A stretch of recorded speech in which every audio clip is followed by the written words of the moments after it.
Assalamualaikum warahmatullahi wabarakatuh. Ensiklopedia Al-Fatih kembali ke hadapan Anda untuk berbagi info Islami. Semoga menginspirasi aktivitas Anda hari ini. Dan jangan lupa klik tombol subscribe dan aktifkan notifikasi tombol lonceng agar tidak tertinggal berita terbaru dari Ensiklopedia Al-Fatih.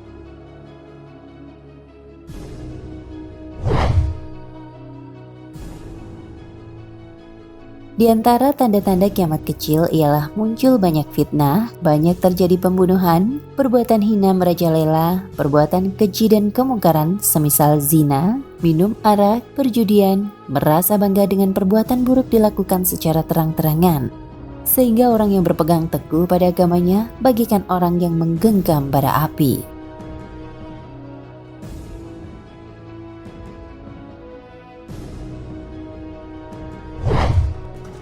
Demikianlah pula termasuk di antara tanda-tanda kiamat kecil ialah dicabutnya ilmu. Kebodohan nampak, kuantitas kaum perempuan banyak sekali. Kaum laki-laki hanya sedikit. Sutra banyak dipakai. Banyak orang menjadi penyanyi. Seseorang melewati kuburan orang lain lalu dia berkata, "Seandainya saja aku berada di posisi dia."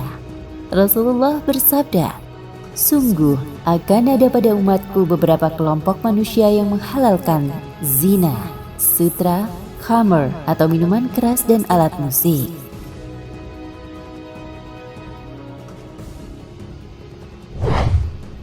Adapun kaum wanita, bagi mereka adalah halal untuk memakai sutra dan emas berdasarkan sabdanya, "Dihalalkan emas dan sutra bagi kaum wanita dari umatku, dan ia diharamkan bagi kaum laki-laki dari umatku." Hadis riwayat Ahmad.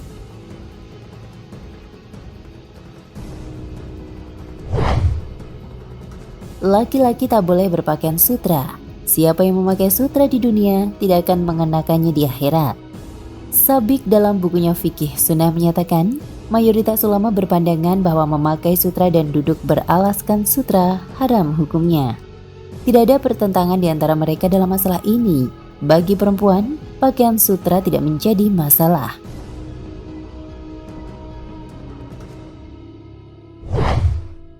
Diizinkan laki-laki berpakaian sutra kalau ada uzur. Anas menceritakan, Muhammad memberikan keringanan kepada Abdurrahman bin Auf dan Zubair menggunakan pakaian sutra karena penyakit gatal yang diderita kedua sahabat itu. Mazhab Syafi'i memandang ada beberapa ketentuan pada sutra yang bercampur bahan lain. Apabila sebagian besarnya adalah bahan sutra, pakaian itu diharamkan. Namun saat unsur sutranya hanya setengah atau kurang dari itu, pakaian tersebut tak diharamkan. Mazhab ini pun mengizinkan anak laki-laki menggunakan pakaian sutra. Namun sebagian besar ahli fikih berpandangan sebaliknya. Mereka berpedoman pada hukum larangan terhadap laki-laki.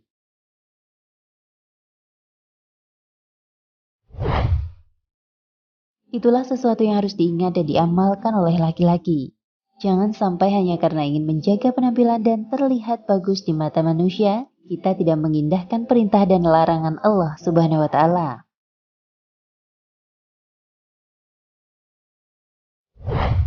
Jadi usahakan diri kita untuk tidak lagi memakai kedua hal itu, sebelum kita merasakan penyesalan di akhir zaman kelak. Imam Nawawi mengatakan, lelaki diharamkan menggunakan sutra untuk pakaian dan untuk dijadikan alas duduk atau alas sandaran atau untuk menyelimiti diri atau sebagai penutup sesuatu atau segala bentuk penggunaan. Tidak ada khilaf dalam masalah ini kecuali satu pendapat yang mungkar yang disebut oleh Ar-Rafi'i bahwa laki-laki dibolehkan duduk di atas sutra. Ini pendapat yang batil dan sangat jelas kelirunya. Tidak boleh dipegang karena hadis sahih di atas. Ini adalah mazhab kami.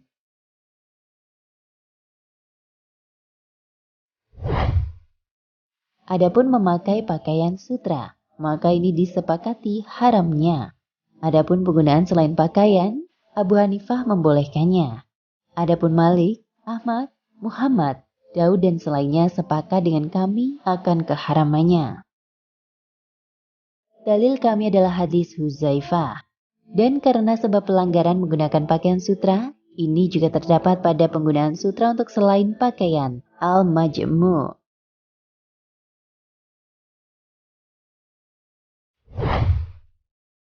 Ternyata di abad ke-20 para ahli fisika telah menyelidiki hal ini dan kemudian menyimpulkan bahwa atom pada emas mampu menembus ke dalam kulit dan masuk ke dalam darah manusia.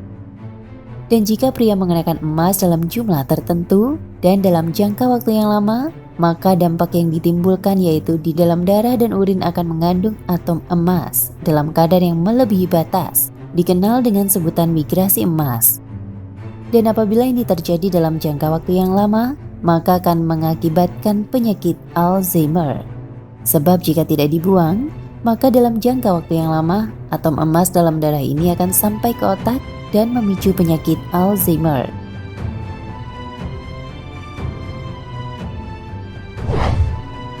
Alzheimer adalah suatu penyakit di mana orang tersebut kehilangan semua kemampuan mental dan fisik, serta menyebabkan kembali seperti anak kecil. Alzheimer bukan penuaan normal, tetapi merupakan penuaan paksaan atau terpaksa.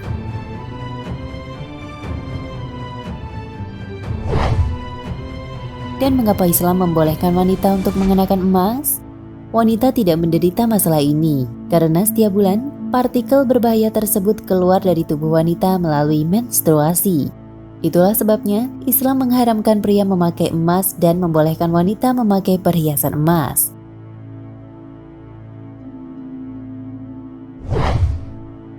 Itulah alasan agama Islam melarang pria memakai emas.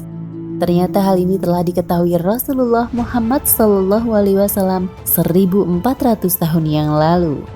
Subhanallah.